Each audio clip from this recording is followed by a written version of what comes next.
Bonsoir à tous les justes. Je vous salue dans le nom puissant de notre Seigneur Jésus-Christ. Je rends gloire au Seigneur de ce qu'il a permis que nous soyons tous sans péché dans sa maison. Que nous soyons justes et saints devant lui. Je le remercie encore de ce qui nous donne accès d'être dans son royaume au travers de l'Église de Dieu. Je prie et je bénis son nom encore afin qu'il permette que nous nous retrouvions tous dans le royaume des cieux, afin qu'aucun de nous ne soit laissé derrière. Je prie en fait qu'il continue de nous marteler, de nous raffiner, de mettre nos erreurs en évidence, de nous donner des cœurs de pardon, des cœurs qui renoncent sans cesse, des cœurs de respect. Je prie en fait que chacun aspire à la croissance spirituelle, que nous marchions selon la part que le Seigneur nous a confiée, nous a donnée dans l'Église.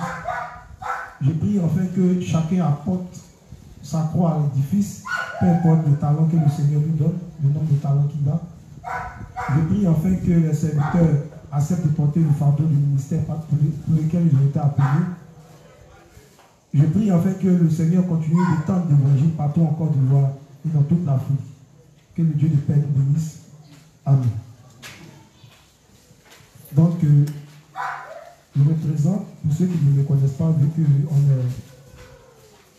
est vu à l'extérieur. Je suis le frère Atopo Sika Romiak. Je suis juste né de nouveau depuis 2015.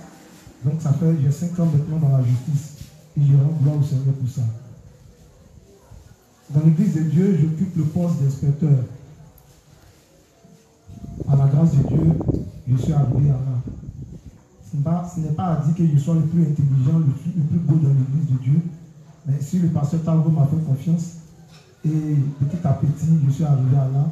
Je prie et puis je continue à prier le Seigneur afin qu'il continue de me donner l'intelligence, de savoir qu'il faut la sagesse et l'amour des âmes dans sa maison. Priez pour moi afin que ce temps que nous passerons ensemble soit agréable. Priez aussi pour moi afin que toutes les paroles qui seront dites, que nous les acceptions, qu'elles soient dures, qu'elles soient douces, peu importe. L'Église de Dieu pointe tes faiblesses, ne les dirigez pas. Toutes les paroles qui sortent de la bouche des serviteurs sont valables, y compris pour les serviteurs et y compris pour les âmes. Nous n'échappons à la loi de Dieu et au principe de Dieu. Amen. Donc, le thème de ce jour, ou bien de cette semaine, c'est le cœur que doivent avoir les soldats pour réussir dans l'armée céleste. Le cœur que doivent avoir les soldats pour réussir dans l'armée céleste. Donc, tout au long de cet enseignement, on parlerait un peu du cœur que Dieu veut pour le juste. De l'exposition de notre cœur, de notre mauvaise nature, et de comment est-ce qu'on doit marcher dans la maison du Seigneur afin d'être des serviteurs fidèles et réussir dans nos tâches respectives. Donc, on va étudier les livres 33, 22, 35, 64, 49, 50, 51, 45 et 44. Je répète, 33, 22, 23, 48, 49, 50, 51, 64, 44 et 45. Je répète encore le thème, le cœur que doivent avoir les soldats pour réussir dans l'armée céleste. Donc vous devez prendre les titres sans but de cela que quand les préoccupations seront posées, on ne sera pas hors sujet. Amen. On a le principe du livre 33. Je vais l'associer avec le livre 22. Et le titre de ces principes, c'est obéir et rester muet. Le livre 33, page 174, paragraphe 2 et paragraphe 3. Tu ne lis pas d'abord. D'abord, avant toute chose, j'aimerais qu'on lise quelque chose d'abord. Que tu vas prendre le soin de lui. Le cahier de projet. Qui n'a pas de cahier de projet ici? Qui n'a pas de cahier de projet, sincèrement? Va chercher à avoir votre cahier de projet. Amen. On va lire un peu quelques passages du cahier de projet. Tu prends le cahier de projet à la page 2. Tu lis la présentation, la structure, la présentation structurelle. les différentes instances de l'église que le frère va lire pour que ça soit clair un peu dans la tête de tout le monde. Présentation structurelle. Les instances. La cour divine, la cour des sages, la cour des inspecteurs, la cour des pasteurs, ministres, la cour des représentants communaux en Abidjan, mais la cour des représentants par région en Abidjan, ambassadeurs régionaux. B. Tu t'arrêtes là. On ne va pas tout lire puisque le temps ne nous permet pas. Il a demandé qui. Donc ça veut dire que les juges ils ont bien leur cahier, ils peuvent s'informer à la maison. Donc, on dit présentation structurelle, juridique des différentes instances de l'église. Parce qu'il est important pour nous de connaître l'administration de l'église de Dieu. Tout le monde doit être au diapason. Ça veut dire qu'on doit être informé de savoir comment l'église fonctionne. L'église de Dieu fonctionne selon une administration. Dieu est un Dieu d'ordre. Donc il marche selon un ordre qu'il a lui-même établi dans l'église de Dieu. Et c'est selon cet ordre-là que nous, les saints et serviteurs, nous devons aussi marcher. Donc on dit les instances. On a la cour divine. On a la cour, après la cour divine vient la cour des sages. Après la cour des sages vient la cour des inspecteurs. Après la cour des inspecteurs vient la cour des pasteurs. La cour des représentants communaux en Abidjan, c'est-à-dire dans chaque commune, on doit mettre des représentants par commune. La cour des représentants par région en Abidjan, ce qu'on appelle généralement les ambassadeurs régionaux. Donc, voilà un peu l'organigramme de la structure fonctionnelle de l'Église de Dieu. Donc, il est important que chaque saint connaisse cela, pour savoir comment ça fonctionne, à qui se référer lorsqu'on a un problème, vers qui partir. Et puis, il est important de connaître les différents acteurs de ces instances. Et quand c'est bien connu comme cela, chacun sait ce qu'il a à faire dans l'église de Dieu. Chacun sait vers qui se diriger en cas de problème et autres. Et quand c'est comme ça, tout est discipliné, tout est bien fait. Amen. De la même manière que dans le monde des hommes, dans une armée, tu ne peux pas te lever un matin comme ça et puis tu envoies le général. Tu es un soldat de général, ce n'est pas possible. Tu es qui? Donc, de la même manière que Dieu a utilisé les choses de la terre en nous expliquant l'évangile, c'est de la même manière qu'on doit savoir aussi que dans son royaume, ça fonctionne aussi comme cela. Donc il est important de savoir la cour des sages, la cour divine, la cour des inspecteurs, quel est leur rôle. Par exemple, moi, je suis inspecteur. Qui peut me bénir, qui me dit quel est le rôle des inspecteurs dans l'église de Dieu? Puisqu'il y a 3 personnes qui n'ont pas leur cahier de projet, ça veut dire que ceux qui ont leur cahier de projet peuvent nous bénir. Momo, micro s'il te plaît. Tu peux commencer par toi aussi, c'est pas mauvais.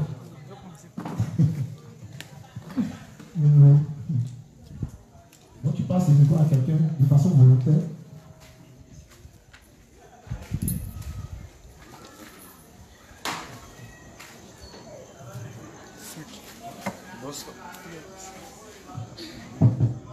Bonsoir à l'Assemblée de Merci. Bonsoir Secteur. Bonsoir. Je vais m'essayer à répondre un peu. Je sais pour ma part que les inspecteurs ont pour rôle de superviser le projet dans l'église. Voilà, ils ont le droit de regard sur tout ce qui se passe dans l'église. Ils ont le droit de regard pour voir si les prédications passent bien. Ils ont le droit de regard sur les différentes assemblées qui se forment pour voir si tout est correct. Voilà, c'est un peu ce que je sais. Merci beaucoup. Quelqu'un d'autre veut s'essayer? Qui n'a jamais vu son cahier de projet? Sincèrement, la même Seigneur ne montait pas l'enfant, va tomber. Lui, c'est fait. Il fait le ça tombe. Qui n'a jamais vu? Moi, nous allons avec ton cahier de projet. Mais pourquoi tu ne bénis pas? Tu ne sais pas. Si tu ne sais pas, tu bénis, tu ne sais pas. C'est pas problème. Dans la main du Seigneur, on parle. Si on ne sait pas, on laisse. Moi, je lis, mais comme d'habitude, comme on l'a dit, et puis bon, l'inspecteur, Louis qui a l'habitude de dire que notre rôle, on est comme les propriétaires, on met notre bouche dans un peu de tout, dans tout ce qui se passe. C'est le propriétaire qui t'a pris. Voilà, on est un peu. On met notre bouche dans tout. C'est-à-dire que si tu chantes, tous eux sont les supervisent, tout. Et, en tout cas, toutes les instances de l'église, les inspecteurs, on le doit de superviser, puis d'apporter aussi ce qu'ils peuvent apporter. Merci. Donc, comme le cahier de projet est là, On avait dit quoi? Si vous demeurez dans ma parole, vous connaîtrez la vérité. Donc on va lire ensemble pour que chacun retienne quelque chose. Donc tu peux dire. La Cour des inspecteurs nationaux, 100 millions. Non, laisse la prendre la parole. Elle est composée de personnes autour de 80 et 14 ayant pour fonction d'évaluer les personnes formées. Elle veille sur et contrôle les programmes exécutés ou en cours d'exécution. Elle reçoit les comptes rendus des différentes zones et fait une contre-expertise pour vérification et confirmation. Elle explore les territoires pour dégager toutes les informations qui permettent d'asseoir une stratégie de prise de territoire. Elle aide à apprendre à évangéliser en fonction des cours en présence. Elle s'assure de l'effet des actions des instances sur la brebis et fait son rapport sur la base duquel les initiatives seront prises. La Cour a des représentants et des représentations par région, par département, par commune, par quartier et par secteur. Elle contrôle les comptes et les dépenses effectuées par la DNGF. Elle contrôle les travaux effectués par toutes les instances et fait les rapports à la Cour des sages. La DNGF, c'est la Direction nationale de gestion des finances. À la Cour des sages, il les rapporte à la Cour divine. Dans la prise du territoire, elle expose sur la valeur de la vie humaine aux yeux de Dieu, sur les raisons pour lesquelles les gens disent que Dieu est un dictateur et sur la vanité de la vie. Elle présente la nécessité pour les uns et les autres d'être conscients de l'œuvre de Dieu et de Dieu. Alors, c'est fini? Oui, c'est fini. Ok, merci. Qui a retenu quelque chose? Vous pouvez faire une deuxième lecture? On peut faire une deuxième lecture, mais ça va. La Cour des inspecteurs nationaux, elle est composée de personnes autour de 14, ayant pour fonction d'évaluer les personnes formées. Donc on dit, elle est composée de combien de personnes? Dans l'église ici, vous avez combien d'inspecteurs? Il y a l'église d'Amour aussi. Donc ça vous dit que tout le monde peut devenir aussi inspecteur, que ce n'est pas encore rempli. Ça va. Donc ne pensez pas que c'est des postes qui sont déjà donnés à des personnes où personne ne peut entrer, personne ne peut sortir. C'est faux. Dans l'église de Dieu, nous commençons tous, une fois qu'on a reçu l'évangile, on devient des soldats. C'est en fonction du travail qu'on aura abattu qu'au fur et à mesure qu'on va gravir les échelons. Elle veille sur et contrôle le programme exécuté ou en cours d'exécution. Donc son rôle aussi c'est quoi? Lorsque l'église lance des projets, le rôle de la Cour des inspecteurs, c'est de veiller à ce que le projet soit quoi? Exécuté dans les brèves ou dans les longs délais. On dit elle reçoit le compte rendu des différentes zones et fait une contre-expertise pour vérification et confirmation. Donc leur rôle aussi, c'est d'aller dans les zones, que ce soit en Avignon comme à l'intérieur, de voir ce qui se passe, comme le reste pour Hubert l'a dit tout à l'heure. Et de venir faire un point à la cour des sages. Et la cour des sages aussi remonte à la cour divine. Donc tout selon un ordre, chacun a son patron. Elle explore les territoires pour dégager toutes les informations qui permettent d'asseoir une stratégie de prise de territoire. Donc normalement, les inspecteurs ont pour rôle de quoi? Quand on doit aller faire une prise de territoire, ça veut dire par exemple, on veut prendre la zone peut-être de Gagnoua, on veut implanter des églises là-bas. Les inspecteurs ont pour rôle d'aller voir là-bas qu'est-ce qui se passe, quelles sont les forces en présence, quelles sont les églises en présence, quelles sont les doctrines en présence. Donc leur rôle, c'est de faire cette expertise et de venir faire un point à la cour des sages. Et c'est en cela qu'on va amener peut-être ceux qui sont chargés de l'évangélisation sur le terrain et la formation des nouveaux et autres. C'est après notre travail qu'on peut les envoyer sur le terrain.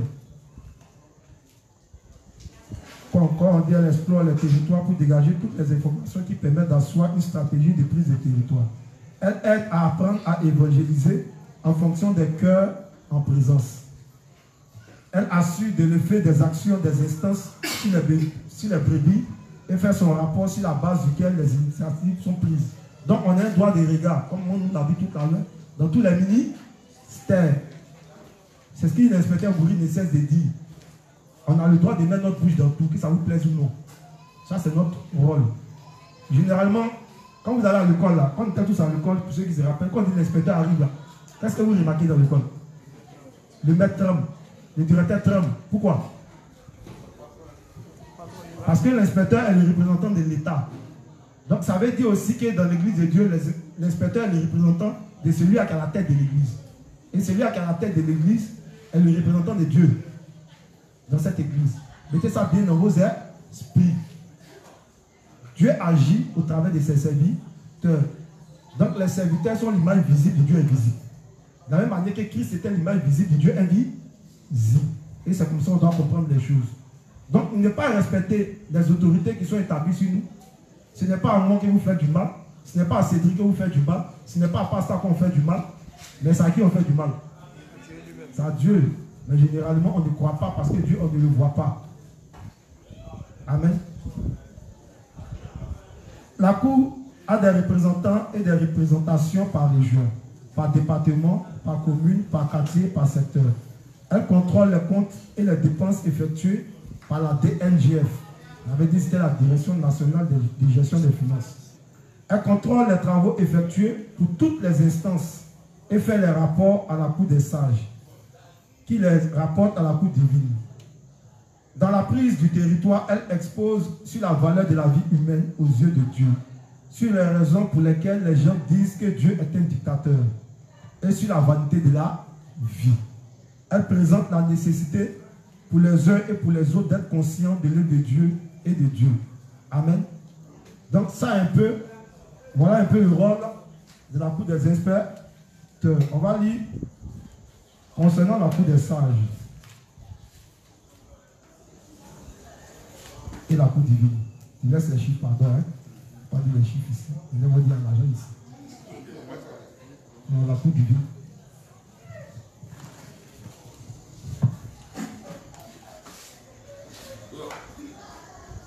La Cour divine. La Cour nationale divine est grande pour la réalisation du projet de faire de la Côte d'Ivoire un lieu où Dieu sévit par la pluie inondante de l'évangile de l'eau de l'esprit. Le nombre provisoire de personnes dirigeant cette cour est de 3 personnes. Elle veille à la réalisation du programme national et au respect des principes énumérés dans les différents ouvrages du pasteur Paul Seyon. Les programmes nationaux seront effectués par le Conseil de la Cour divine et fixera la hauteur de participation et d'implication des autres instances. Elle signe les contacts avec les différentes zones prises ou apprendre et définit la forme de la relation. Dans la prise des territoires, la Cour intervient pour expliciter les théories de prédestination et d'élection, d'hérétique et de repentance. Elle définit aussi ce qu'est une brebis perdue d'Israël. Elle expose les erreurs doctrinales et informe sur les ruses et les pièges de Satan pour éteindre l'évangile. Elle fait la différence entre la religion et le christianisme. La Cour définit la hauteur et le moment de participation dans la prise du territoire. La Cour des sages. Elle est composée de 7 personnes ayant à charge de définir le temps d'exécution des projets et de programmes.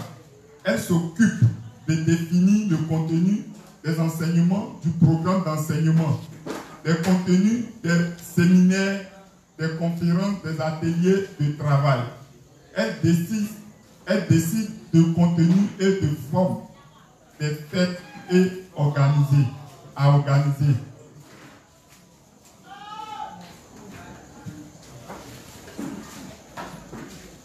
Elle planche sur les activités de chaque instance. Elle forme les pasteurs et les dirigeants des instances. Elle s'occupe dans la prise des territoires du volet scientifique et expose sur les livres d'Apocalypse. Elle se charge aussi de donner des preuves de l'existence de Dieu et expose sur la Trinité et l'unité de Dieu. Merci. Donc, vous avez votre cahier de projet.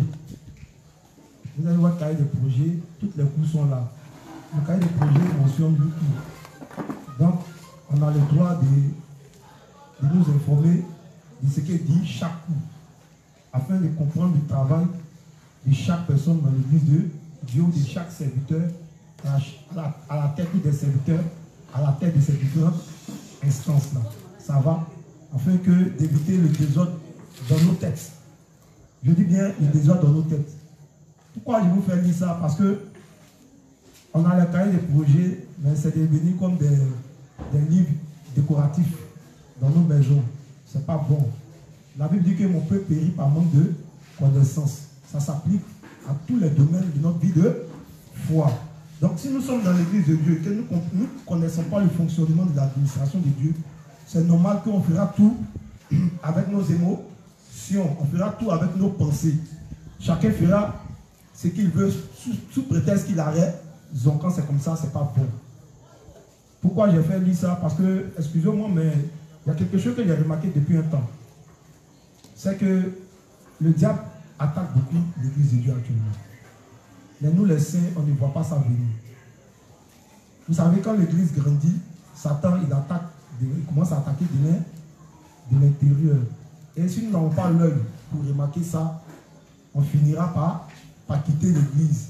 Et on finira par abandonner ce bel évangile que nous avons reçu. Un des pièges de Satan, c'est qu'il attaque beaucoup les justes avec les égos. Avec notre moi. Moi, je pense. Moi, je dis. Moi, on ne me fait pas ça. Moi, on ne me dit pas ça. L'orgueil, ça tue la foi du juste. Amen. Donc, faisons beaucoup attention. Parce que moi, je vois depuis un moment la main du diable dans tout ce qu'on fait. Voilà pourquoi, par anticipation, je demande aux justes de prier. De beaucoup prier. Parce qu'on est né de nouveau.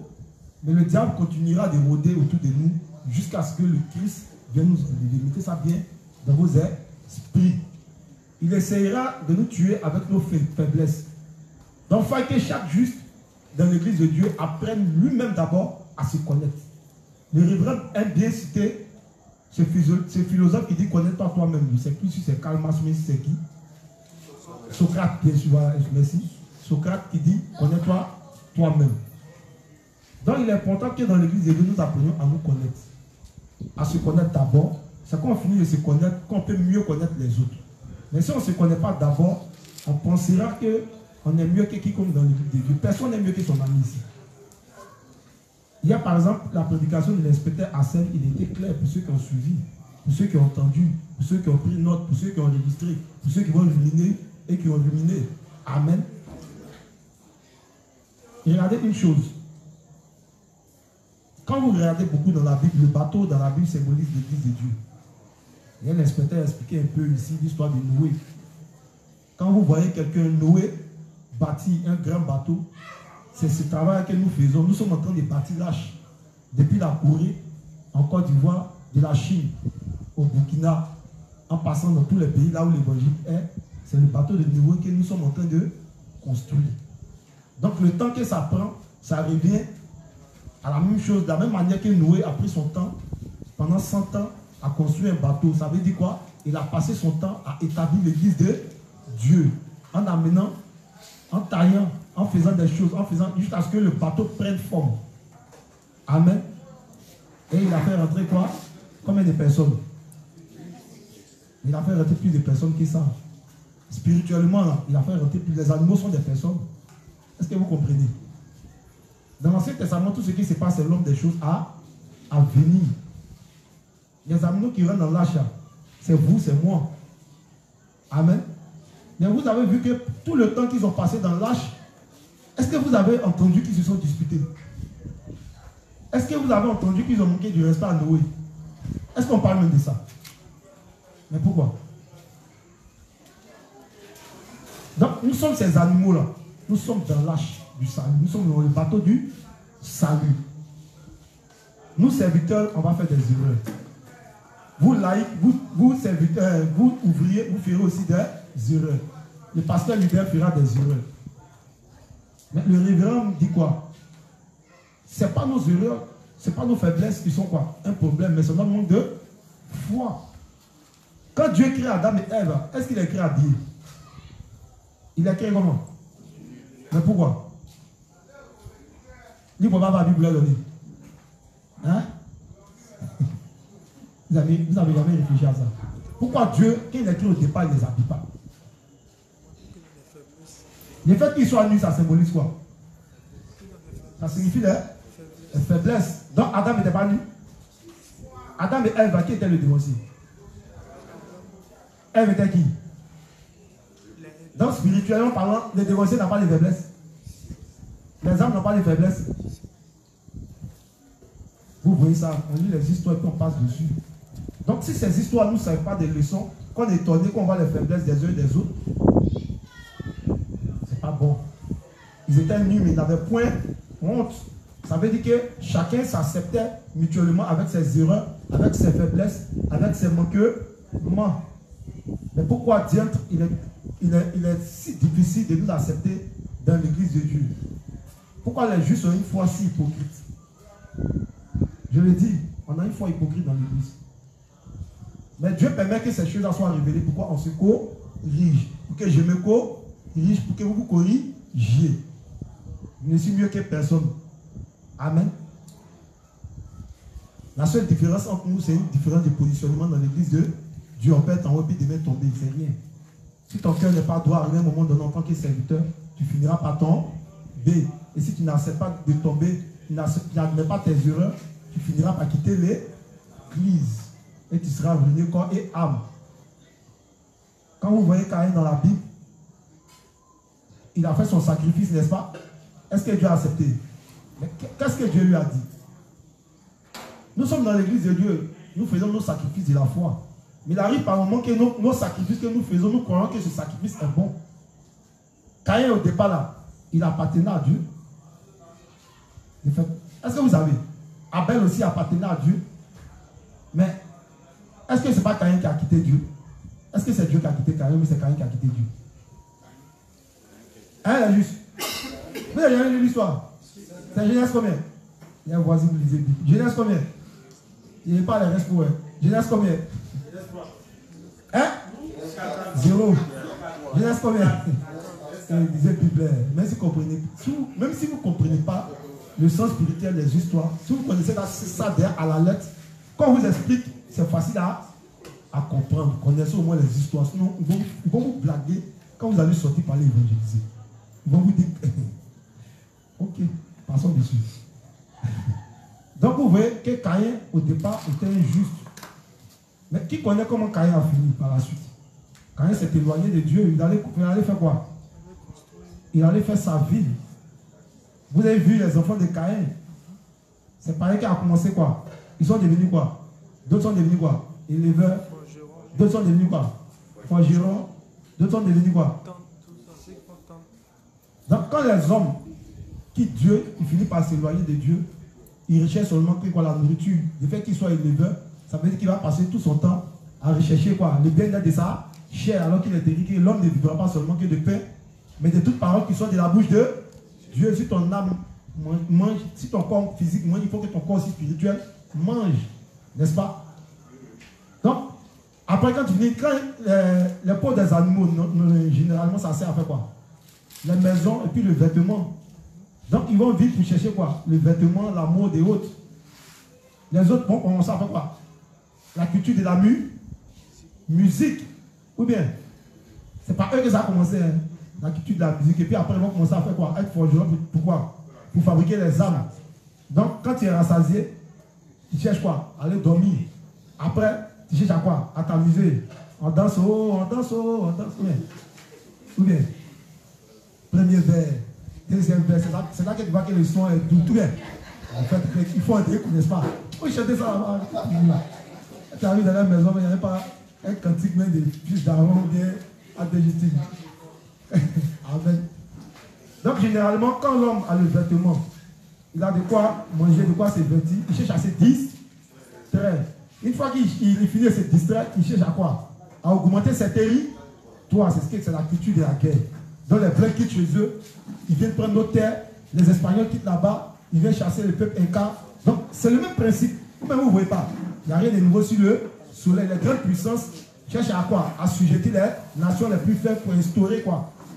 Pour élargir leur pays. Il s'est dit que vous voyez peut-être la Côte d'Ivoire, c'est l'extension des pays de l'Europe ou bien. Quel est dans ton pays, mais tu ne décides rien. Nous ne sommes que des mariottes. École où tu vas là, ça veut dire qu'ils t'ont dit que voilà ce qu'ils doivent avoir chez toi. Université comme ça. Ils ont mis tel coup ici. Quand tu finis, on te dit qu'il faut faire maternelle. Ou bien, ils nous ont inculqué quoi? L'éducation, leur savoir, n'est-ce pas? Et c'est comme celui-là. Mais tout a eu une origine. Donc c'est pour dire, je relate ces faits-là pour dire quoi? C'est de la maison du Seigneur que le diable travaille et il fait sortir les justes à se rébeller contre qui? Contre Dieu. Et quand on dit se rébeller, c'est pas qu'il dit, non, non, hein. Le fait de se rébeller contre Dieu, c'est de se rébeller contre l'autorité, contre les principes, contre la parole, d'être un sous-grognon. Tu vois un sous-grognon, qui connaît un sous-grognon? Il se plaint sur le. Or, on a les justes, eux, ils se plaignent. Non, ils ne sont pas d'accord. Ce n'est pas normal. Mais pourquoi? Bon. Tu te plains. Tu ne te plains pas. Nous, on ne gère pas tes émotions. Faites beaucoup attention. Et c'est comme ça que le diable finit par vous prendre. Le diable connaît la faiblesse de chacun de nous.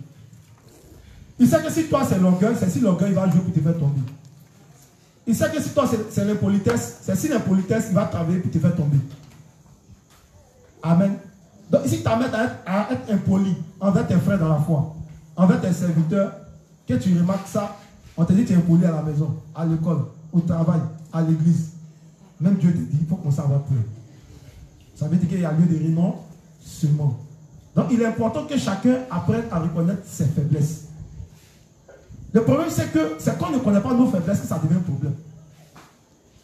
C'est comme les pécheurs là. Ils ne savent pas que c'est l'enfer qui plane sur les têtes. C'est pour ça que ce n'est pas un problème pour eux de dire qu'ils sont pécheurs. Être pécheur, ça veut dire que j'ai mon ticket pour l'enfer. Quand il dit je suis pécheur, c'est dire vraiment Seigneur, je suis prêt pour m'envoyer en enfer. Est-ce que vous comprenez? C'est comme tout à l'heure on a assis ici, on dit voleur, tout ça, tu dis c'est moi. Alors que c'est pas toi. Qu'est-ce qui va se passer? Si toi tu t'auto-proclames voleur, alors tu payeras la sanction d'un voleur. Amen. Donc apprenons à nous connaître. Apprenons à identifier ceux qui sont établis sur nous. Il est écrit que les parents ne doivent pas irriter les âmes. Ils ne doivent pas irriter les plus petits. Mais il est écrit aussi que les plus petits doivent être quoi? Soumis à leurs parents. Donc si tu prends la parole d'un sens, c'est vrai, mais ça devient faux. Du moment où tu vois, tu te laisses l'autre sens. Et c'est ce que le diable fait. Quand il vient dans le jardin là, la parole qu'il donne à...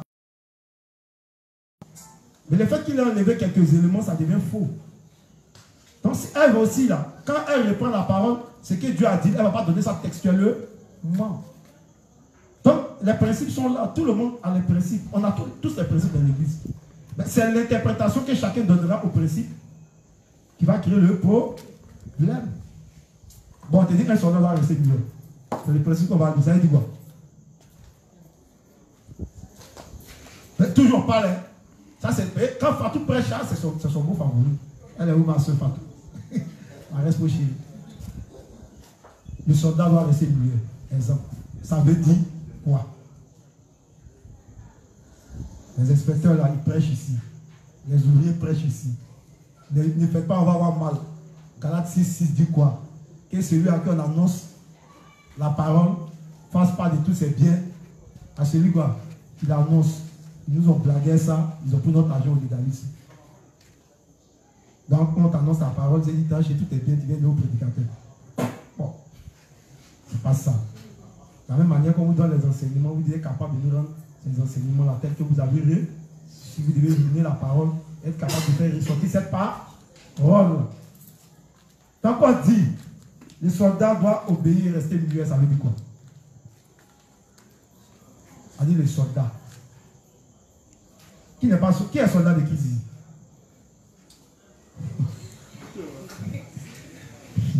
Qui n'est pas soldat de Christ? Une fois qu'on a de nouveaux, on devient soldat.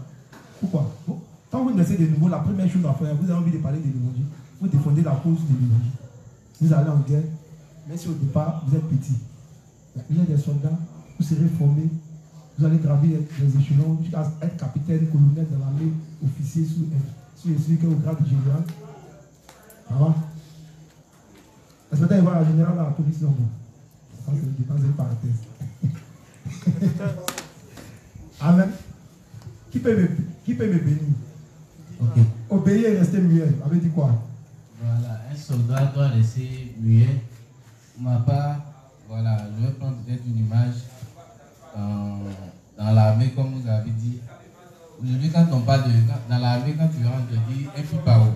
Ça veut dire petit imbécile prêt à obéir. Voilà. Donc là, quand tu viens, tu n'as pas de quoi à dire. Tu dois toujours obéir. Tout ce qu'on te dit, il faut le faire. Donc ça veut dire que dans l'église de Dieu aussi, quand on arrive, tout ce qu'on nous dit, nos dévanciers nous dit, il faut qu'on les respecte. Donc pour ma part, c'est ce que je vois. Voilà. Merci le Saint.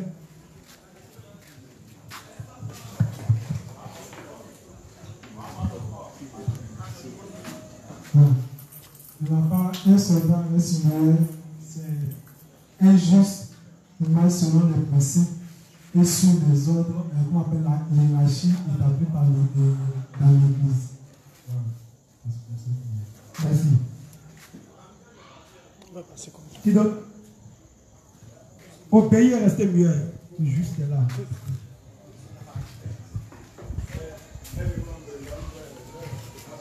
Le thème, c'est le cœur que doivent avoir les soldats pour réussir dans l'armée céleste. Donc, c'est le cœur que Dieu nous demande. Il commence par ce premier principe. Obéir et rester muet. Là-bas, un soldat là, c'est quand j'ai mis enseignement à l'évangélisation et puis enseignement du soir, et mercredi. Et puis, entre là, le truc, il me laisse toujours mieux. Merci. Qui d'autre? Derrière.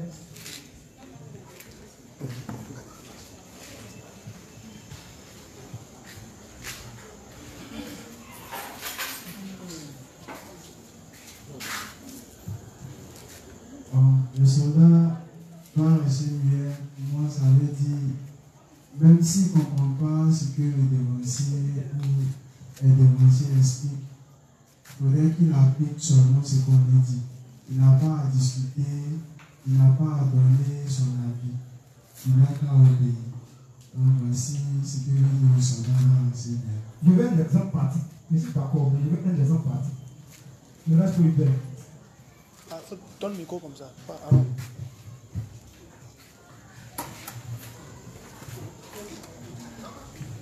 Bonsoir à l'Assemblée des Saints.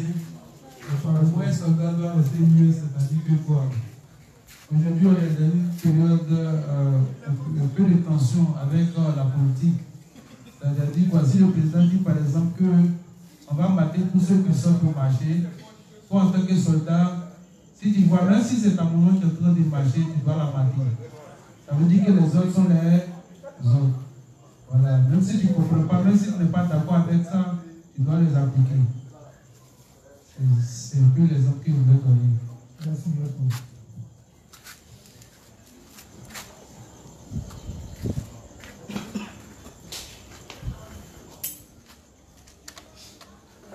Exemple pratique, c'est même c'est qu'un juif en tant qu'un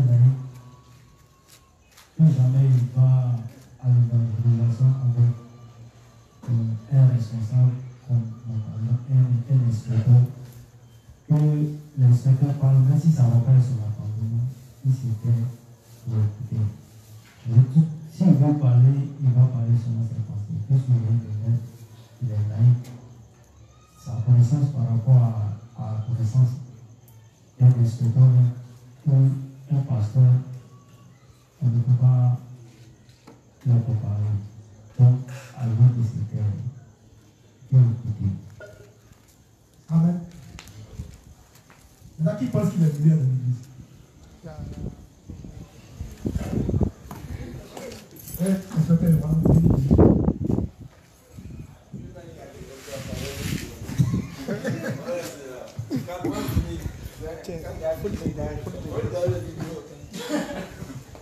Bonsoir les justes. Bonsoir, inspecteur. Inspecteur, moi je pense que je suis meilleur dans l'église. Bon, en fait, un soldat doit rester meilleur. J'aimerais une petite évocation, un exemple. Voilà. Dans ma vie de foi, quand je suis né de nouveau, dans les débuts, ça nous disait toujours un soldat doit rester meilleur. Et quand on va au front, nous les plus petits dans la foi, on ne devait pas intervenir. Donc, étant un bébé spirituel, une fois, on a eu à faire front avec les branhamistes. Parce que dans le début, on faisait beaucoup de front avec les branhamistes, un pasteur. Donc, en étant en train de faire le front, nous sommes réunis, on assistait au front. Et, en tout cas, c'est pas ça ceux qui parlaient dans le groupe des justes. Et tous les branhamistes étaient en face. Et pas c'était sur eux. Pas c'était sur eux dans la parole. Quand il dit qu'il était sur eux, ça veut dire qu'il a commencé à les dominer dans la parole. Et il y a un branhamiste qui a pris la parole et j'ai voulu dire, c'est-à-dire que je me suis. J'ai fait sortir ma voix dans le front. C'est-à-dire qu'en plein front, quand le gars a saisi l'occasion, parce qu'il a vu qu'il ne pouvait pas ça, et moi, quand j'ai parlé, quand j'ai dit un mot net, il est rentré sur moi directement. Est-ce que vous comprenez? C'est-à-dire qu'il est rentré, il a commencé à m'attacher, m'a posé une question, et si la question a commencé à rentrer, c'était une ouverture que j'avais faite. Ce jour-là, comme heureusement pour moi, j'étais le grand maître, on ne peut pas faire. Le pasteur a repris la chose, mais je vous dis que je vous assure, ça m'a marqué l'esprit. J'ai compris un soldat doit rester muet. C'est ce jour-là que j'ai compris un soldat doit rester muet. Et quand je suis à la maison, effectivement, le gars là, c'était une balle. Et la balle est rentrée. Comme le pasteur a le grand boulot vert, il a pédalé. C'est vrai, il m'a retiré, c'est-à-dire qu'il m'a enlevé dans la gueule du lion. Mais j'étais blessé. J'ai dû retourner le voir. Pour qu'il m'explique, le gars il m'a posé une question définitivement, et puis le pasteur a pensé mes blessures. Vraiment, c'est ce jour-là que j'ai compris, un soldat doit rester muet, qu'est-ce que ça signifiait. Voilà, depuis ce jour, je suis devenu muet dans l'église. Donc, j'exhorte tous les frères à devenir muet, comme moi.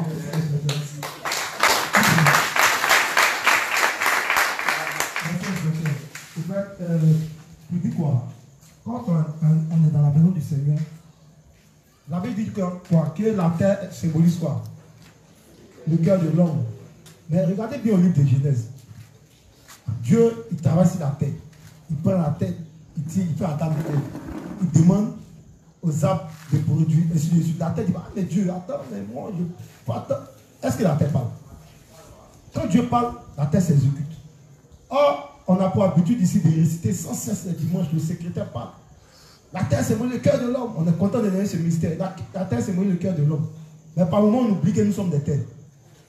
On a oublié, on a par moment, excusez-moi, on a souvent l'habitude que c'est nous qui sommes le ciel. Et que c'est Dieu qui est la terre. Amen. Je parle de la relation entre le divin et le terrestre. Ça va? Parce que les justes, c'est le principe que les justes n'aiment pas appliquer dans l'église et qu'ils n'aiment pas. Nous tous, sans exception. Je dis bien nous, tous. Parce que quand on dit que tu dois rester muet, ça veut dire que tu dois tout accepter, que tu comprennes ou pas. L'inspecteur vient de rendre un témoignage. Il fallait que ça lui arrive pour comprendre le pourquoi on lui avait demandé que quand on va au front, il faut fermer ta bouche. Moi-même j'étais un peu comme ça, c'est dit que témoigner. À mes débuts là, parlez. C'est le zèle du nouveau. Mais effectivement, les branhamistes, ils sont forts dedans. Pépé sait. Quand ils voient une porte de sortie, le plus faible, ils l'attaquent. On allait à la Sorbonne, la Respo, à moi, elle a vu un peu, elle était en crise. Lui, était Pépé qui était à côté parce que le jour, on était tous dispersés en train de faire fond là-bas. Mais quand ils ont vu que les filles étaient un peu faibles, et sa collègue Béné, ils ont saisi. Mais comme Dieu ne laisse pas ses enfants, il y avait le fils Pépé dans les parages qui rôdait comme Satan. Mais il ne rôdait pas comme Satan, il rôdait comme Michael. Et c'est un ange. Amen. Donc ça veut dire quoi? On est dans l'église de Dieu. Souvent on nous donne des enseignements qu'on ne comprend pas. Souvent on nous donne des directives qu'on ne comprend pas. Souvent, qui vous dit que tout ce qui passe dans nous devient, nous on comprend. Il dit, bon, inspecteur, bon, tu vas faire, bon, voilà, ok, l'enseignement du soir, et puis, il dit, quel pour Dieu. Et puis toi, si tu rentres à la maison, tu es fâché. D'après mon frère, tu es fâché en couleur. Ça, c'est vraiment le gars lui. C'était tellement fâché que tu es fâché. Tu dis, mais attends, pas ça, mais quel pour Dieu. Il ne m'a pas dit comment, ce coup-là, il ne m'a pas donné l'enseignement, et puis il dit que c'est moi qui ai fait l'enseignement du dimanche soir. Donc toi, si tu rentres à la maison, tu as toutes tes pensées, tu es fâché. Puis Satan lui dit, ouais, tu vas, non. Est-ce qu'il est responsable? Est-ce qu'il ne sait pas t'humilier? Est-ce que ce n'est pas parce que vous êtes en train de critiquer? Je vous dis que Satan il est fort. Hein? Même nous-mêmes, là, il continue à nous malmener avec les pensées. On te dit, viens parler. Il m'a dit de venir parler. Ce n'est pas lui qui m'a mis là. C'est si venu qui est flashé. Qui a flashé? C'est l'église qui a flashé. Donc, je fais ma bouche et puis je viens faire. Si j'ai bien fait, tant mieux. Si j'ai mal fait, c'est pour le nom de Dieu. Ça va me dire que simplement, je ne suis pas encore arrivé. Je dois me remettre en cause et aller creuser. Mais je vous assure qu'à chaque fois que vous acceptez un ordre, mais que vous ne comprenez pas, mais que vous voulez le faire par la foi, et par respect, et par obéissance, je vous rassure que Dieu accordera du succès à la chose. Ça, c'est possible. Je sais que tous les serviteurs ici qui ont accepté ça, qui ont eu des cœurs comme ça, ont vu les résultats. Quand Pasteur nous a dit qu'on allait prêcher chaque soir ici, vous pensez qu'on était content? Ou bien c'était vrai? La caméra, je dis sincèrement, il faut dire ce qui est vrai. Moi, personnellement, je ne voulais pas venir m'asseoir pour te donner des ordres chaque soir ici. Et l'inspecteur Gouripi a commencé, il a fait une semaine, on l'a lâché. Il est fâché, nous programme, on invente des choses. Il est fâché, on dit, va parler. Il a souffert. Et puis aujourd'hui, on est là, on vous parle. Amen. Donc, on a dû renoncer à, si elle ne prêche pas ça, on ne va rien lui faire. Mais je sais que Dieu a lui fait quelque chose. Ça, c'est ce qui est clair. Ou bien, parce que s'il parle, c'est Dieu qui parle au travers de lui. Mais aujourd'hui, là, on est là, on parle, mais on a vu que les enseignements nous font du bien à tous, n'est-ce pas? Mais quand on passe à instaurer ça, nous tous, on a vu que quoi? Non, ça, on n'a pas le temps, le soir, les gens, on a commencé à avoir des prétextes, quoi? Charnel. Donc, on n'a pas été muet. On a momonné chacun dans son cœur. Peut-être d'autres ont accepté, mais d'autres n'ont pas accepté. Je vous donne ces témoignages-là pour dire que tel que vous mormonnez, tel que vous plaignez, nous aussi souvent, ça nous arrive. Mais ce qui fait la différence, c'est que nous, on apprend à rejeter souvent vite les choses. Parce que par anticipation, quand tu lis les livres du révérend, dans les jours, Dieu peut te dire, va lire les livres tant. Tu as déjà lu les livres, tu t'en lis et puis tu as l'impression que le révérend t'a parlé de toi. Il dit, mais lui, on est dans quel problème? Et ça arrive. Et alors, quand on fait la prédication, d'autres c'est deux, on parle. Mais il y a une chose, si on ne parle pas des justes, on va parler d'idées. On est dans l'église de Dieu, on a Bethléem, la maison du Père. Si ce n'est pas des justes qu'on parle, c'est de qui on doit parler? On doit parler des pécheurs. On est en train de parler comment l'église doit évoluer, comment elle doit fonctionner. Donc quand il y a un problème parmi nous, si c'est le frère Pépé qui a amené ce problème, si la prédication mentionne que je dois parler, je vais parler de ça. S'il est fâché, c'est son problème. C'est qu'il est encore payé. Si. Il y a des prédications, tu as l'impression que souvent pasteur parle de nous ici dans les prédications. Chaque souffle lui, un mati, ou bien, à moi il attaque. Il ne faut pas casser les reins de mon fils, qui est trop grosse. Donc, à cause de la prise à l'église. D'après, il passe à 10 ans, c'est pas un leader. Aïe. Nos parents à la maison, ils nous insultent. Ils nous ont frappés. Pourquoi? C'est pour notre éducation. C'est plus tard qu'on grandit, qu'on comprend. Moi, mon fils a 4 ans, mais quand je peux, je le chicote. Bien. Je lui donne bien la fessée. Pour qu'il comprenne que ce qu'il a fait n'est pas, c'est pas bon. Mais peut-être il est petit, il ne comprend pas. Il va dire que peut-être mon papa est méchant, mon papa, mais quand il va grandir, il va comprendre. Parce qu'une chose est claire, c'est que l'homme quittera son père et sa mère. Et tu vas aller se construire. Si tu as été mal formé au sein de la famille, c'est ce que tu vas donner dehors. Ou bien, tu vois ce qui est clair. Si tu as été impoli dans ta famille, tu ne peux pas être respectueux de Dieu. Ce n'est pas possible. On va beau chasser le naturel, il revient au cas l'eau. Donc moi, quand je vois la faiblesse d'un juge dans l'église, ça ne me choque pas. Parce qu'il a dit quoi? On dit Dieu a tant aimé le monde qu'il a donné son Fils unique, afin que quiconque croit en lui ait la vie éternelle. On dit ce que Dieu veut, c'est que tous les hommes soient quoi? Est-ce que quand Dieu est venu, il y a un homme, et bon, et les 50 hommes, vous n'êtes pas dedans dans le salut. C'est ceux qui sont dans le salut. Bien. Donc c'est parce qu'on est tous fermes aux yeux de Dieu que Dieu a pris la peine de descendre. Sinon chacun serait rentré dans son salut. Donc, moi, un saint qui a des faiblesses dans l'église, ça ne m'étonne pas. La Bible dit qu'on doit prier les uns pour les autres. Si tu vois ton frère qui a une faiblesse, il faut prier pour lui. Mais quand on passe notre temps à critiquer, à calomnier, à parler chaque fois des mêmes problèmes, qu'est-ce qu'on cherche? Là, j'ai vu l'inspecteur se dit, il a fait ça. Tu vois un tel frère, il a fait ça. Pendant une semaine, tu es dessus, c'est quoi tu cherches? Tu cherches des gens qui vont agréer à ta cause. Et c'est un peu ça qu'il y a l'inspecteur à scène à exposer. Vous savez, quand le diable est tombé, c'est ce qu'il dit, il ne tombe jamais seul. Si Dieu a laissé l'histoire du ciel, de la bataille du ciel dans la Bible, c'est pour notre instruction, c'est ce que Timothée dit. Tout ce qui est écrit, c'est pour notre propre instruction. Il n'y a rien de nouveau. Ce qu'il a fait au ciel, c'est ce qu'il avait communiqué sur la terre. Il était dans le royaume des cieux. Il était Dieu là-bas avec ses anges.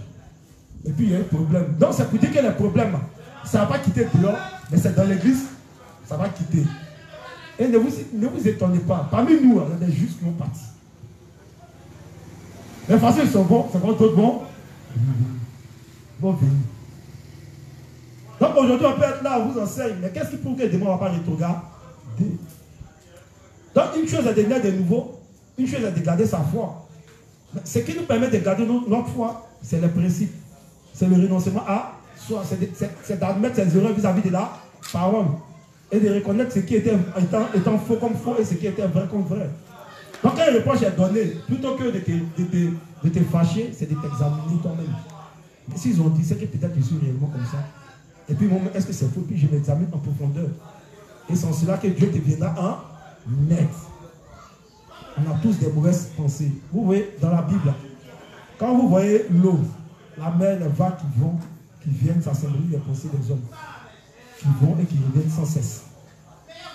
La mer, là, les vagues, ça va venir lundi, puis dit bon, mercredi, jeudi, je vais me reposer, je n'ai pas allé, je n'ai pas venu.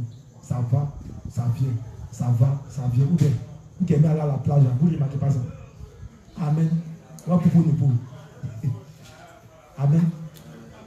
Donc, faisons beaucoup attention. Donc, on doit comprendre réellement le cœur d'un soldat doit rester muet et obéissant. C'est valable pour nous tous. Sinon, on finira par faire nos naufrage. Donc, pour lui, on va lire le livre 23, page 208, 207. Dernier paragraphe. Livre 23, page 207, paragraphe 3. Vous devez écouter la parole de Dieu, grandir dans la foi, suivre vos prédécesseurs dans la foi, les obéir et vous unir à eux. Permettez-moi de vous raconter une petite histoire ici. Il y a longtemps, il y avait un royaume plein de gens intelligents et un royaume rempli d'idiots. Et ces deux royaumes se sont entrés en guerre. Oui, se sont entrés en guerre.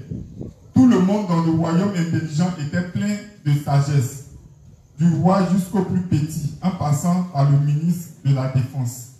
D'autre part, tout le monde dans le royaume diminué était stupide, du roi au ministre de la Défense, jusqu'aux soldats. La guerre a éclaté entre ces deux royaumes complètement opposés. Le commandant du royaume intelligent cria, « Chargez !» Mais tous les soldats pensaient, « Si je charge comme le dit, je serai le premier à mourir. Je vais d'abord me cacher dans un trou et quand l'ennemi sera fatigué, j'irai dans le champ de bataille et je me distinguerai grandement. » Alors ils ont tous creusé dans le sol et se sont cachés. En revanche, lorsque le commandant du royaume diminuait, cria, chargez. Ces soldats ont continué de charger en avant. Ainsi, un par un, ils ont avancé en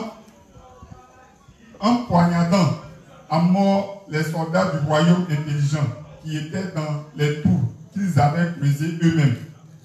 Qui a gagné la guerre? Le royaume des imbéciles a gagné la guerre.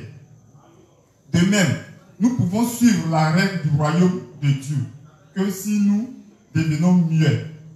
En fait, vous êtes tous diminués.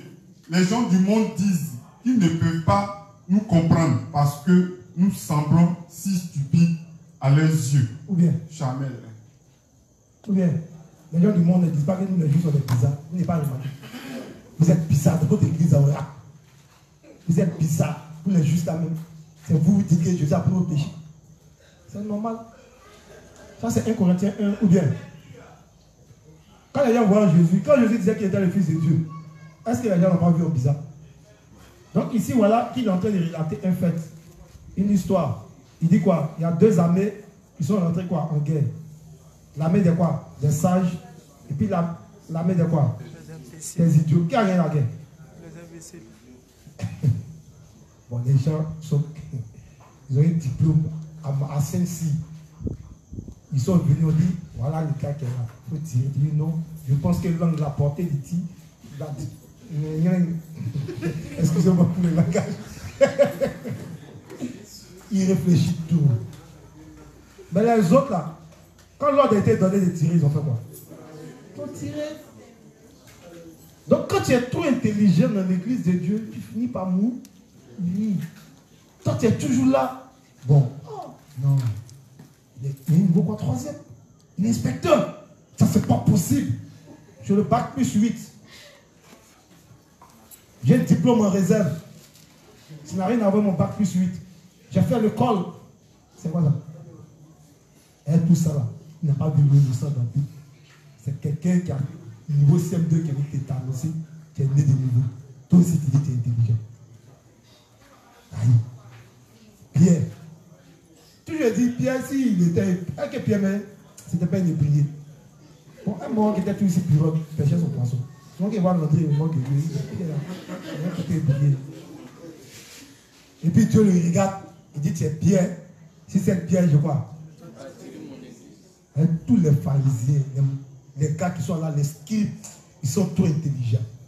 Vous voyez que c'est eux là qui ont rejeté quoi? Le Seigneur. Donc les intelligents qui acceptent le Seigneur, ils ne sont pas beaucoup.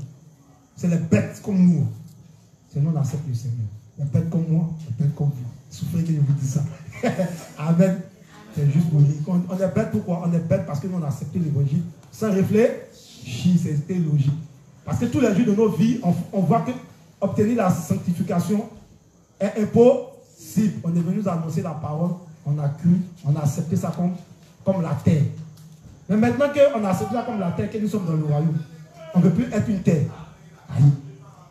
Ça devient compliqué. Donc l'évangile, depuis la porte, jusqu'au lieu très saint, il est valable. Si tu n'es pas rentré par la porte, si tu rentres par la porte, que tu ne termines pas par le lieu très saint, ton sacrifice est nul et non à venir. Tu es né de nouveau, tu es à la porte. Il faut travailler, tu vas arriver dans le lieu très saint. C'est-à-dire au paradis. Est-ce que vous me comprenez même?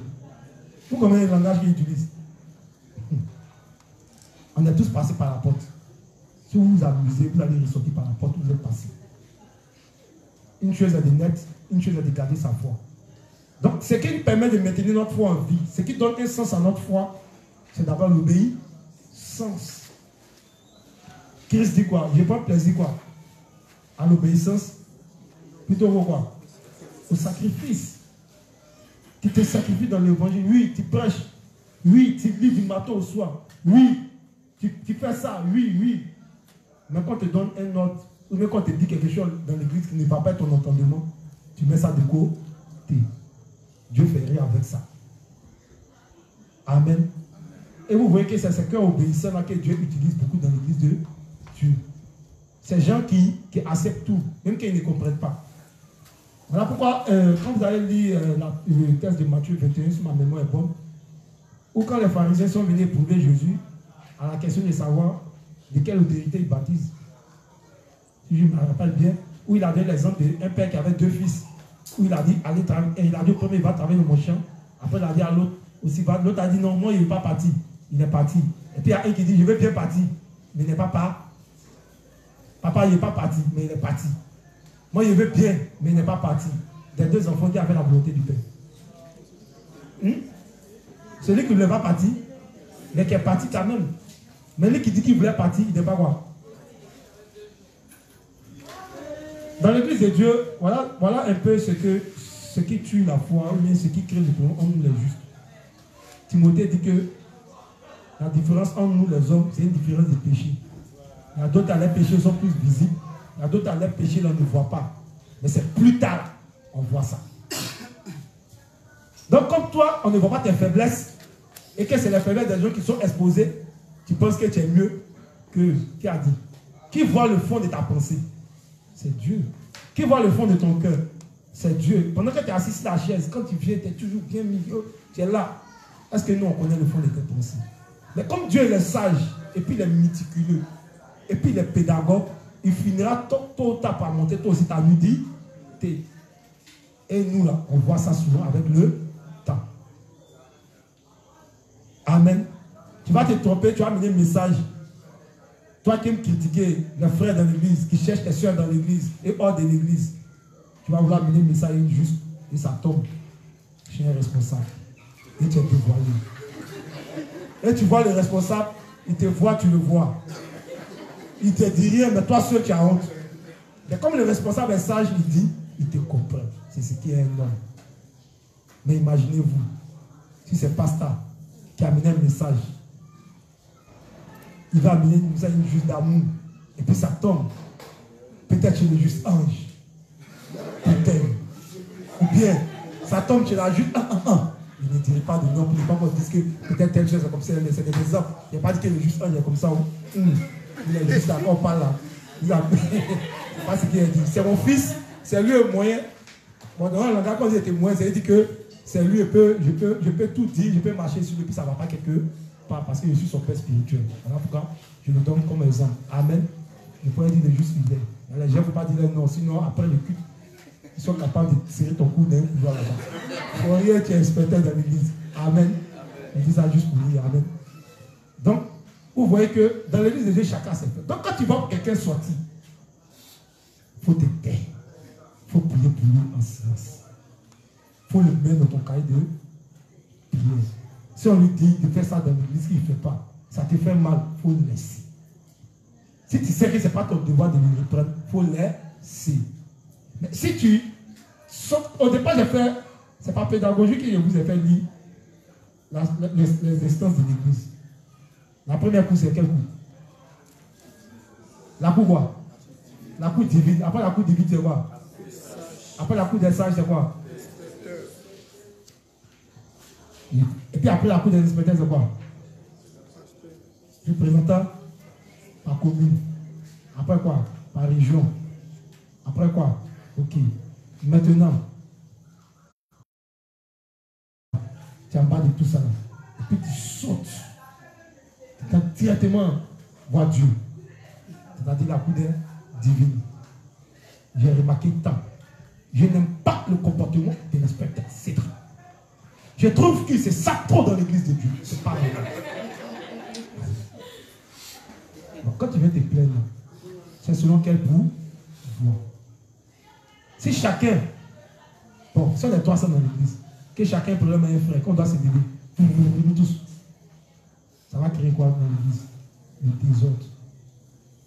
Donc, allez lire votre les choses fonctionnent.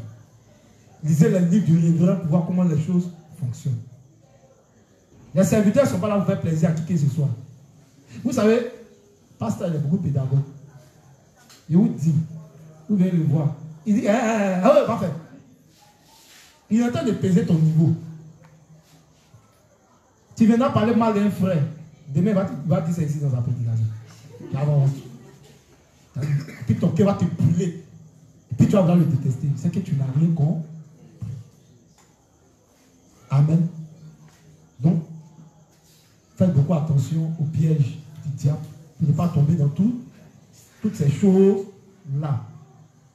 Si vous ne comprenez pas quelque chose, c'est que peut-être le moment n'est pas venu de comprendre. Il y a plein de choses qu'on nous a dit de faire au début de notre nouvelle naissance qu'on n'a pas compris, qu'on a fait. D'autres on a échoué, d'autres on a réussi. L'échec d'un juste dans l'église, c'est l'échec de tous les justes. Si un ministère a un problème, c'est nous tous on a un problème. Si le responsable d'un ministère, son ministère fonctionne mal, son problème c'est aussi notre problème.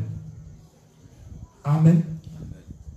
Apprenons à nous aimer, mais apprenons à nous accepter mutuellement. Vous voyez par exemple les piliers. C'est combien les piliers?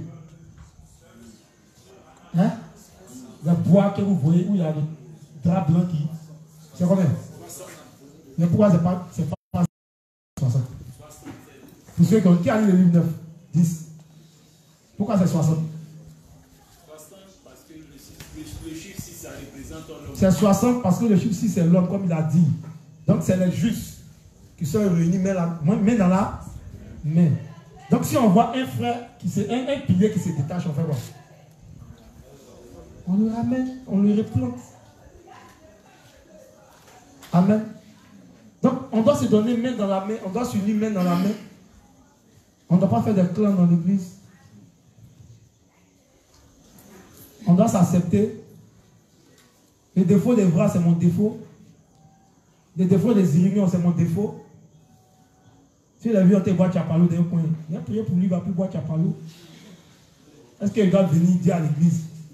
Le responsable qui a prêché ici, c'est un buveur de Tchapalou. Lui, au moins, il boit Tchapalou. Toi, tu fais quoi? Il y a des justes, là. Il y a actuellement qui sont dans la douche, il y a des trucs qu'ils font. C'est pas 3e jour. Il avait ça avant de venir dans l'église. Comment est-ce que c'est le 3e jour?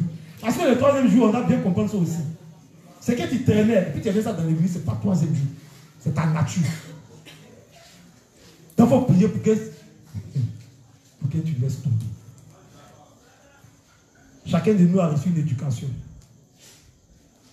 Le gars, il est quitté au village, il est né de nouveau, il est à Abidjan. Il a sa manière de s'habiller. Toi, tu te plains. Pourquoi? On dit, ajouter la bonne conduite à notre foi. Mais la bonne conduite, on dit, elle vient avec le temps. On dit ça bien dans votre esprit. Si vous êtes, il y a beaucoup de juifs, si c'était notre départ, ils allaient fuir l'église. Parce que si tu regardais au pasteur Tago, tu n'allais jamais vouloir devenir juste. Donc moi je suis choqué quand les gens disent, ici viens dans votre église, ça vit mal de mauvais, tu mens. Ce n'est pas l'évangile qui t'intéressait. Laissez-les, ils n'ont qu'à partir. Ici viens dans notre église, là, pourquoi vos responsables, ils sont tous jeunes. Donc moi, ils peuvent aller dans l'église comme ça. Tu mens. Ce n'est pas l'évangile qui t'intéresse. On dit l'évangile là, ça nous sauve de quoi? Quand on est sauvé du péché, on va où? Donc si tu sais que l'évangile te garantit ton paradis, bon, moi où je suis assis là, je prends un exemple. Je vois l'ouvrier Loïc sortir d'un hôtel à 14 h sur le soleil, avec 5 go. Donc, je ne suis plus inspecteur, j'abandonne l'évangile. Non, ce n'est pas une église. Comme un frère comme ça, il fait. Aïe. Ça fait rire. Vous voyez, ça fait rire, non? Donc, si ton papa, tu avais sorti de l'hôtel, c'est plus ton papa. Tu le réunis à partir de Dieu, tu sors de sa maison. C'est que toi, mais il y a longtemps, tu voulais sortir de là. Si on voit les faiblesses, prions.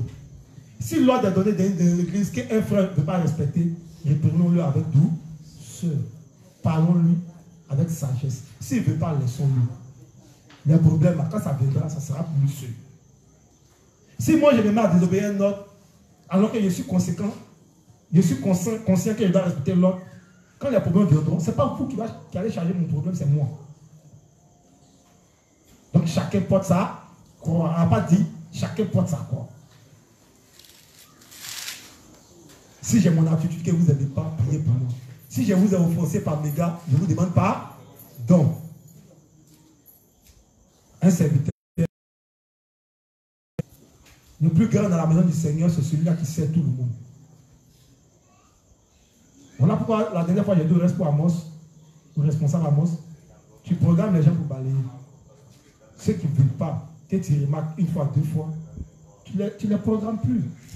Parce que si les gens n'ont pas envie de faire quelque chose, on ne peut pas les forcer. Dieu a laissé son libre arbitre à l'homme. Il n'oblige personne à croire en lui. Il ne force personne à croire en lui. Il ne force personne à lui obéir. Satan encore là, il a ses pouvoirs. Dieu le regarde. Amen.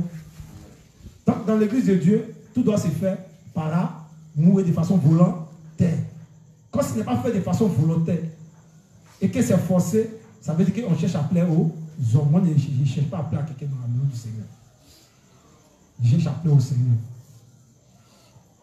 Je ne prêche pas pour être vu. Celui qui pense que quelqu'un est en train de prêcher pour être vu, c'est son problème. Je ne suis pas en concurrence avec mes frères inspecteurs, parce que ce que les gens ne comprennent pas, entre nous les inspecteurs, il y a une hiérarchie. Il y a d'autres qui sont nés depuis 2004. Ils sont devenus inspecteurs. L'inspecteur Cheikh est mon divorcé, l'inspecteur Cédric est mon divorcé. Parce qu'il y a beaucoup de saints qui nous mélangent tous. En ensemble, on n'a pas mélangé. Bon, l'inspecteur Bourigui, bon, lui, on est né dans la même période. Donc, lui, on lutte pour ensemble. Mais c'est un inspecteur par excellence. Il le respecte beaucoup. Il a un grand savoir. Applaudissez-lui.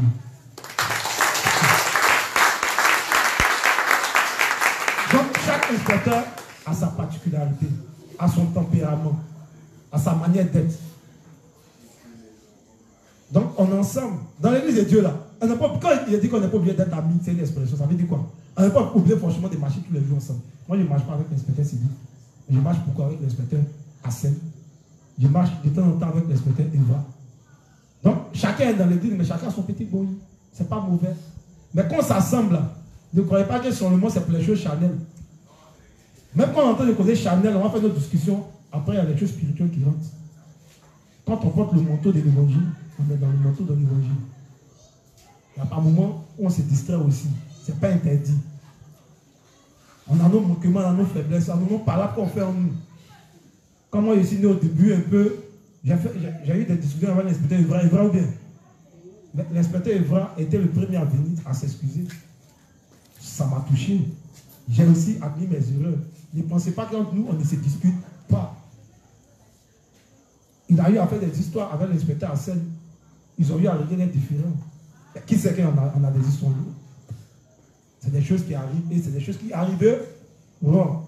Mais est-ce que c'est pour ça qu'il n'est plus mon dénoncé? C'est faux. Dans la justice, le directeur financier de la discussion, c'est l'inspecteur Hassel. Oui.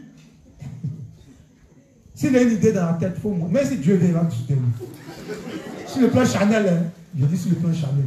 Il veut prendre un exemple. Lui considère par exemple que Messi est le meilleur joueur au monde. Il faut monter, il faut descendre, passe toutes tes démonstrations. Tu ne peux pas aller sans ça. Mais si Dieu vient, Dieu est Dieu. Et si c'est le domaine, il faut des calmer. C'est ça comme ça. Mais on l'accepte. Mais quand on est dans nos échanges Chanel, là, tu ne t'amuses pas. On met nos grades de côté, puis on se prend, on se dit, c'est qu'on a, puis après on passe là. Amen. Donc chacun est veillé à son éducation. Donc peut-être ma manière de jouer, ou bien la manière de jouer d'un frère, l'inspecteur vraiment le voit dire les sévères. Moi nous l'a signé les juges sévères. Parce que quand tu le vois, il a souvent tout la frange comme ça. Donc quand tu le vois, il a son tempérament, il est dur de caractère, mais il est doux à l'intérieur. Voilà. Il est chaud et froid en même temps. Parce que lui c'est un gars, il est direct. Donc souvent c'est ce que les gens n'aiment pas. Lui il est très... Lui, tu n'étais pas. Si tu n'es pas content, c'est ton problème. Mais c'est un homme qui dit bon cœur, il aime l'homme. Ça va. Donc, chacun doit apprendre à se connaître. Et c'est quand on apprend à se connaître qu'on peut s'accepter mutuellement dans l'église de Dieu. Moi, personnellement, je n'ai pas de problème avec un juste. S'il y a des justes qui ont des problèmes avec moi, après je me dis, s'il y a des justes que j'ai offensés par des cas, je profite du micro pour leur demander pardon. Et même si dans ma prédication, je suis en train de vous choquer, souffrez, mais ça, il ne peut pas vous donner pardon. Mais acceptez, soyez muets. Amen. Le principe dit que l'église de Dieu pointe tes faiblesses, mais l'église de Dieu te rejette. Quand je vous parle, c'est à moi aussi que je parle. Aujourd'hui, peut-être, vous pouvez avoir tel comportement, demain, qui sait. Peut-être c'est moi aussi, j'aurai tel comportement. Dans la prédication, elle est valable pour moi. Et comme pour vous. Amen.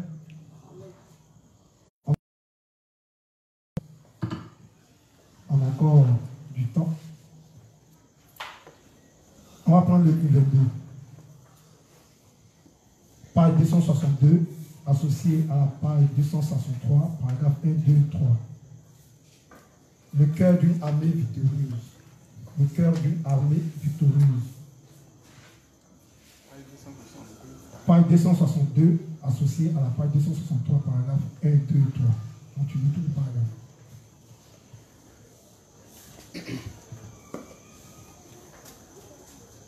Nous sommes des soldats du royaume du ciel. Nos cœurs doivent être correctement établis devant Dieu. Même si une armée a des centaines de milliers de soldats, si cette armée ne veut réellement pas se battre pour sa nation et pour son roi, alors tous ces innombrables soldats sont complètement inutiles. Ils peuvent seulement perdre le matériel de guerre et dilapider le trésor de la nation. Au contraire, même si une armée a seulement 300 soldats, si ces soldats sont remplis d'un pour les nations, alors ces 300 soldats formeront une force d'élite. Même s'ils combattent contre une armée de centaines de millions de soldats, ces 300 soldats forts l'emporteront. Quelle sorte d'armée devons-nous devenir alors? Devant Dieu, nous devons devenir comme une armée force d'élite, vivant seulement pour l'évangile et pour lui. Pour illustrer cela, laissez-moi vous raconter une courte histoire. Il y a longtemps, il y avait deux nations. Une était une nation d'imbéciles et l'autre était une nation intelligente. Dans la nation des imbéciles, tout le monde était lent d'esprit, du roi à tout le peuple. Dans la nation habile, au contraire, le roi était très intelligent, tout comme son peuple était très rusé. Un jour, les deux nations entraient en guerre, l'une contre l'autre. Quand le roi de la nation habile commanda, chargez, ces soldats ne chargeaient pas, disant, Votre Majesté, nous ne devrons pas charger pour l'instant. Il serait plus sage d'attendre un peu, plus longtemps, et alors charger. Le roi de la nation des faibles commanda également, charger. Entendant cet ordre, ces soldats prirent d'assaut le champ de bataille, sans se soucier de savoir s'ils allaient mourir ou non. La nation des imbéciles gagna cette guerre. Comment a-t-elle gagné? Alors, elle a gagné parce que ses soldats commandés que par le roi, n'existant pas sur leur ordre manière de faire. Il faut lire la partie. Je ne sais pas si tu comprends. Comment a-t-elle gagné? Elle a gagné parce que les soldats ne sont commandés que par le roi, n'insistent pas sur leur propre manière de faire. En d'autres mots, bien que les soldats étaient inadéquats, ils vivent la nation. La nation des intelligents pouvait facilement vaincre la nation des faibles et gagner la guerre, puisque tout le monde y était si intelligent. Mais le roi a été saisi et son armée anéantie. Même si les soldats de la nation faible manquaient de sagesse, ils ont établi leur esprit pour leur roi. Le roi ne pouvait que gagner la guerre à travers ses soldats entièrement dévoués. Alors, tu peux laisser. Donc, on a compris, c'est pas la même histoire que celle du livre 23. Ici, livre 33. Vous et moi devons mener nos vies comme soldats de Christ. C'est tout ce que nous devons faire. C'est tout ce que nous faisons en plus de manger nos repas. Nous menons beaucoup d'âmes hors des liens de Satan. Le diable, de par le monde et leur partageons l'évangile de l'eau de l'esprit. Une fois qu'ils commencent à croire à l'évangile, nous pouvons les ramener à Dieu et accomplir le devoir que le Seigneur nous a confié comme soldats de Christ. Tout ce que nous devons faire, c'est prendre les ordres de notre Seigneur et les exécuter. Ce qui plaît à notre Seigneur est notre devoir. Non, il faut lire la dernière partie. Page 81, livre 33, dernier paragraphe. Paragraphe 4. Page 81, livre 33, page 81, paragraphe 4. Il faut lire doucement. Vous et moi devons mener une vie comme soldats de Christ. Donc, il dit quoi? Vous et moi, on doit mener nos vies comme soldats de Christ. Les soldats, son rôle, c'est de quoi? C'est de faire des batailles spirituelles. Quand on va dans la Bible, on a un peu l'histoire de David. Dieu disait que David était l'homme selon son cœur, parce que David menait beaucoup de batailles contre les Philistins et toutes les nations qui étaient autour d'eux. Il a passé tout son temps pendant sa royauté à combattre l'ennemi. Et les mêmes batailles que David faisait, c'est ces batailles aujourd'hui que nous faisons. Nous avons le casque du salut. Nous avons quoi? L'épée qui est quoi? Qui est la parole. Nous avons quoi? Nous avons quoi? La ceinture qui est quoi? Qui est la vérité. On a quoi? Les chaussures qui est quoi? Ça veut dire quoi? On doit sortir pour aller évangéliser. On doit être revêtu du casque du salut. Ça veut dire qu'on doit avoir le témoignage de la justice de Dieu. On doit porter la cuirasse, qui est le symbole de quoi? De la justice et de la foi. Pour nous protéger des attaques de l'ennemi. Donc l'ennemi peut nous verser des paroles. La cuirasse est là pour nous protéger. On est forgé dans la foi, dans l'évangile de l'eau et de l'esprit. Et comme l'Ancien Testament, c'est l'homme des choses à venir. Quand tu vois David mener les guerres, c'est les mêmes guerres que nous faisons. Pour des prises de territoire. Quand ils menaient les guerres, ils assujettissaient les peuples. Et quand ils assujettissaient les peuples, ils les amenaient à Jérusalem. Et ces peuples-là servaient quoi? Le Dieu dit Israël, c'est la même chose. Dieu a ajouté à l'église ceux qui étaient sauvés. Acte 2, 47. C'est ça? Ok, donc c'est la même chose. Donc, notre rôle dans l'église de Dieu, là, c'est de prêcher l'évangile en tant que soldat. C'est d'exécuter les tâches pour lesquelles on a été appelé. Si tu es responsable de ton rôle, c'est de voir, ah Seigneur, aide-moi à accomplir mon ministère. Si tu es responsable du ministère, par exemple, de Marceline, le ministère qui marche le plus à l'église, c'est-à-dire quoi? Voilà. Son rôle, c'est de quoi? C'est de guider les couples, c'est d'orienter les couples justes, afin que tout se passe bien dans le foyer. Et au travers des couples, on va amener d'autres couples pécheurs à recevoir la rémission de leurs péchés. Donc ton rôle, ce n'est pas de t'occuper des détails. Dans l'église, c'est pourquoi tu as été appelé, on te dit qu'il faut tirer. Il faut tirer. Parce que si tu n'es pas concentré, comme une sentinelle, parce que Dieu dit quoi? Quand il viendra, si la sentinelle ne donne pas la lampe, qu'est-ce qui va se passer? Vous ne connaissez pas? Les sentinelles. Bon, sentinelle, même de façon charnelle, c'est quoi? C'est quoi? Voilà. Quand vous voyez, ceux qui protègent le camp, et puis il est là, il éclaire, pour voir s'il n'y a pas quoi? D'ennemis en vue. Mais imagine si le gars il dort.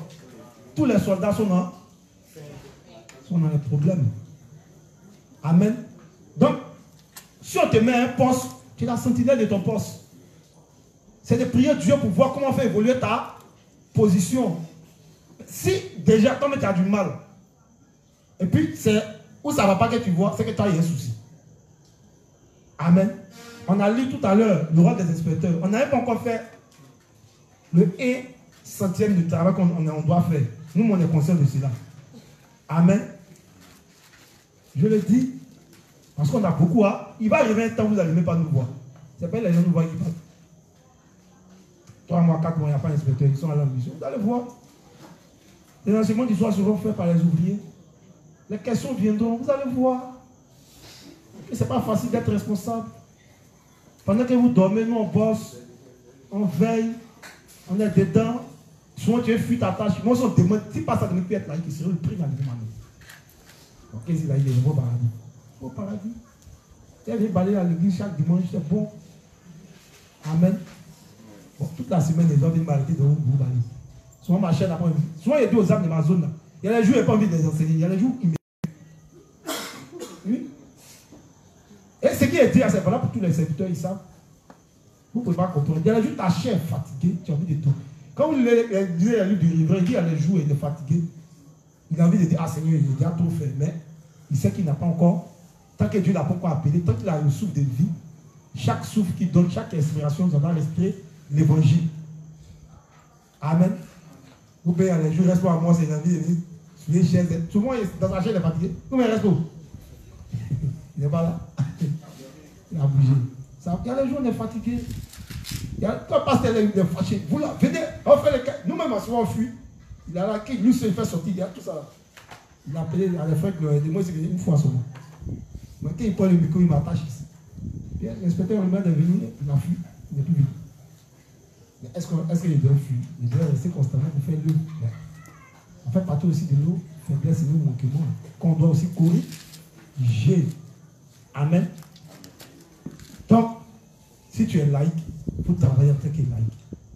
Si tu es ouvrier, il faut travailler en tant qu'ouvrier pour le poste pour lequel on t'a appelé. Si tu es inspecteur, il faut travailler en tant qu'inspecteur. Si tu es dans la cour divine, il faut travailler dans la cour divine. Chacun doit connaître sa place dans l'église de Dieu. Et arrêtons nos petits trucs là. C'est pas bon, c'est charnel. Amen. C'est des attaques du diable. Si on s'amuse, ça finira par nous détruire corps et âme. Et ça finira par infecter l'église de Dieu. Une chose est claire, Dieu finit par enlever les mauvaises graines dans l'évangile.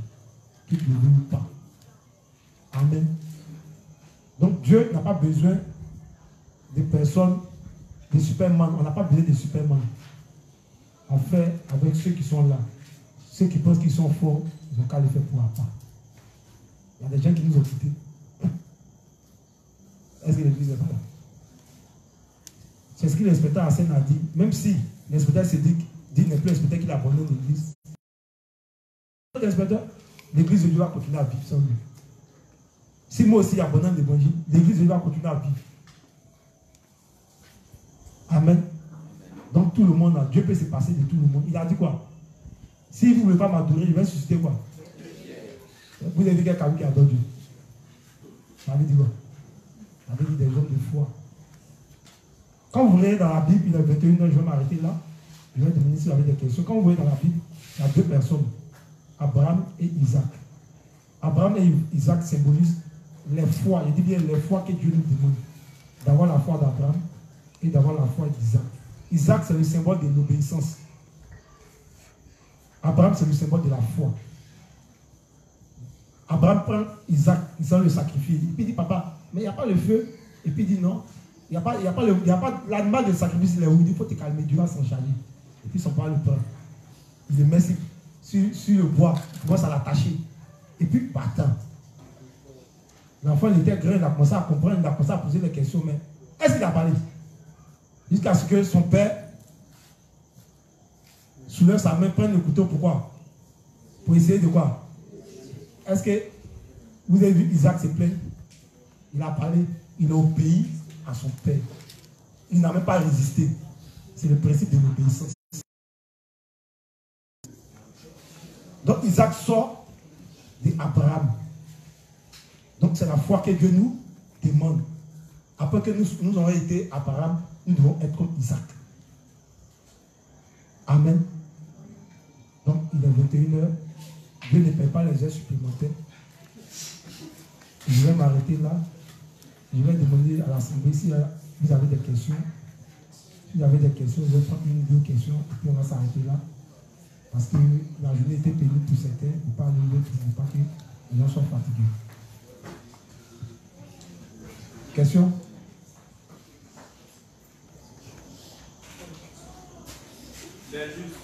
S'il vous plaît, il demande s'il y a des questions, parce qu'il ne faut pas après, quand les chants seront en train de chanter, on va vouloir comprendre la prédication en posant question aux chanteurs.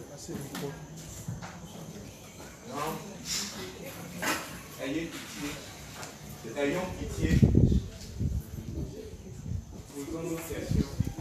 En tout cas, moi, j'ai compris. C'est pour ça que quand les chants vont chanter, je ne vais pas leur dire, expliquez-moi la partie de quel est le Dieu d'avoir un truc là. Parce qu'on suppose qu'on a compris ensemble dans dans sa prière. Voilà. Merci de m'avoir suivi.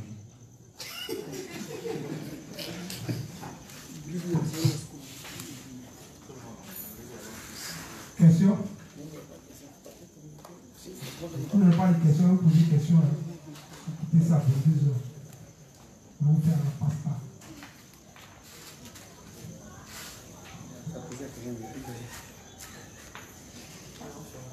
Que le Dieu des justes nous bénisse, qu'il soit avec nous tout au long de la vie qui s'achève, qu'il nous donne la force de venir encore donner pour l'enseignement, qu'il nous donne des cœurs obéissants, des cœurs meilleurs. Merci Seigneur, l'Esprit qui a été avec nous tout au long de cet enseignement. Continue de nous garder, continue de garder l'assemblée. Au nom du Seigneur Jésus-Christ, accompagne tous les frères et sœurs dans la foi, dans les domiciles respectifs. Au nom du Seigneur, nous avons prié. Amen.